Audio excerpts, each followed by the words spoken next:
Renunciation versus action. Gita Then and Now, Chapter 5, Part 1. Which path is higher?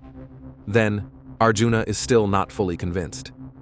Even after hearing Krishna's wisdom in the earlier chapters, his mind remains torn. One part of him wants to act, because he knows he has a role to play. But another part still longs to walk away, to renounce, to retreat into silence, to escape the battlefield and choose a path of apparent peace. So he asks Krishna again, which path is higher? Is it better to act in the world or to renounce it altogether? And Krishna answers, not with a simple either-or, but with a deeper truth. Both paths can lead to liberation. Renunciation and action both have their place. But of the two, action done with detachment is superior. Because true renunciation is not about stepping back, it's about letting go from within, even as you keep moving forward on the outside. Now, you ask the same questions in a different setting.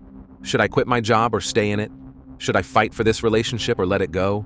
Should I speak up or stay silent? Should I try harder or surrender? You look for signs. You overthink. You listen to 10 opinions and still feel torn. Because deep down, you're not just asking what to do. You're asking what feels right to your soul. And that's exactly where Arjuna was. Frozen not by lack of intelligence, but by too many inner voices pulling in opposite directions. One part of you wants to flow like a monk, calm, detached, free. Another part wants to stay in the world, build, serve, achieve, grow. You wonder, can I do both? Can I live in this world but not be drowned by it? Krishna's answer is yes, but only if you let go internally. Then, Krishna tells Arjuna, he who performs action without attachment, offering the results to the divine, is truly renounced, even while fully engaged in the world. In other words, outward stillness doesn't make you free. Inner release does.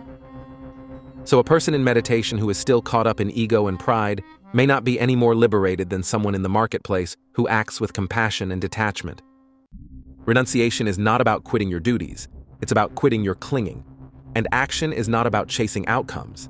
It's about playing your part with sincerity while trusting the outcome to something higher. Now, we often confuse burnout with spiritual longing. We feel tired of the noise and assume we need to retreat. We equate stress with a sign that we're on the wrong path. But sometimes, what we really need is not a change in scenery, but a shift in attitude. You can stay where you are and still be free, or you can run to the mountains and still carry all your baggage within. The Gita is not calling you to escape your life. It's inviting you to transform your relationship with it. You don't have to leave the battlefield. You have to leave your inner resistance to it.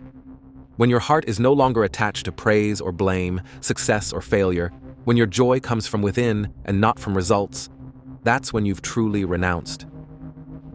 Then, Krishna doesn't tell Arjuna to become a recluse. He doesn't say, sit this out and meditate under a tree. He says, fight, but not with ego, not with anger, not for revenge.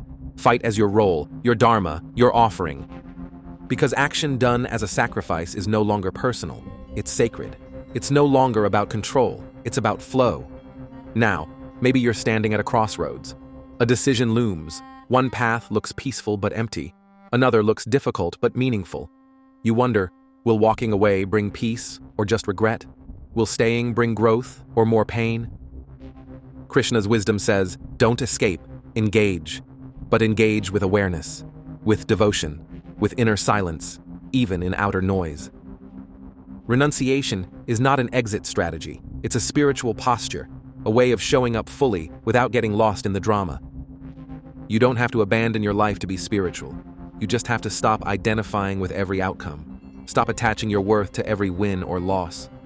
Because when you act with full presence, but without the burden of control, life flows. Decisions become lighter, the noise settles, and you begin to live, not reactively, but consciously. Focus. This is not the chapter of running away. It's the chapter of showing up, fully, freely, and inwardly detached. Chapter 5 reminds us that true freedom is not found in hiding from life. It's found in walking through it, with a light heart and a steady soul. If this brought you clarity or peace, please like, share, and subscribe. Your support helps this wisdom reach those who may be standing at their own crossroads, looking for their own inner freedom.